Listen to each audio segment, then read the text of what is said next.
They also contributed positively in the trade, businesses, in growing the local economy. Positive impacts have been, I think, comparatively large. Okay, there have been negative aspects as well. For example, the resources were being utilized by the Afghan refugees, the water exploitation and certain other resources they use, but they also contributed largely into the economic development of Pakistan, and particularly these two provinces.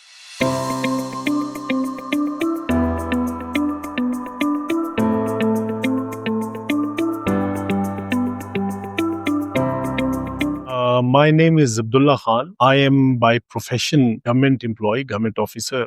I've served in various departments of the government of Balochistan. Besides it, I deliver a lecture at various institutions, for example, the National Institute of Public Administration, Balochistan Civil Services Academy, and Provincial Services Academy, Islamabad, and public sector or private universities. And I've done my master in public policy. Public policy analysis and implementation is my area of expertise. Okay, first of all, I would like to just draw the background that the Afghan refugees in particular, they have been hosted by the government of Pakistan and by the people of Pakistan since 1979, when there happened the coup of 1979 and when the USSR troops, they entered into Afghanistan. Since then, they got displaced, the people from Afghanistan, and the majority of them, over 3 million people more than that, they settled in Pakistan and they've been living here. And the government of Pakistan and the people of Pakistan, they have been very much generous in hosting them. So now their overall displacement, if long-term displacement happens, this is really a very question of concern for the policymakers and for those who are dealing with, because if once they got displaced from their own country in early 80s, and now they are going back to their country. So this is going to have very serious economic, social, and political repercussions and dimensions. And there is supposed to be a very viable plan for them to be placed properly, and their displacement should be through a very strategic plan. Okay, refugees largely they settled in two provinces of Pakistan, majority of them in Balochistan and Khyber Pakhtunkhwa, and in other parts of the country, for example, Punjab and Sindh as well. Since these refugees in their own country, they were very much experts, majority of them, they were experts in agriculture and livestock. So the economy of Balochistan and Khyber Pakhtunkhwa largely that depends on livestock and agriculture. Their contributions have largely been positive, particularly in development of the agriculture sector in these two provinces. They also contributed positively in the trade, businesses, in growing the local economy. Positive impacts have been, I think, comparatively large. Okay, there have been negative aspects as well. For example, the resources were being utilized by the Afghan refugees, the water exploitation and certain other resources they use, but they also contributed largely into the economic development of Pakistan, and particularly these two provinces. And if I would like to illustrate in the development of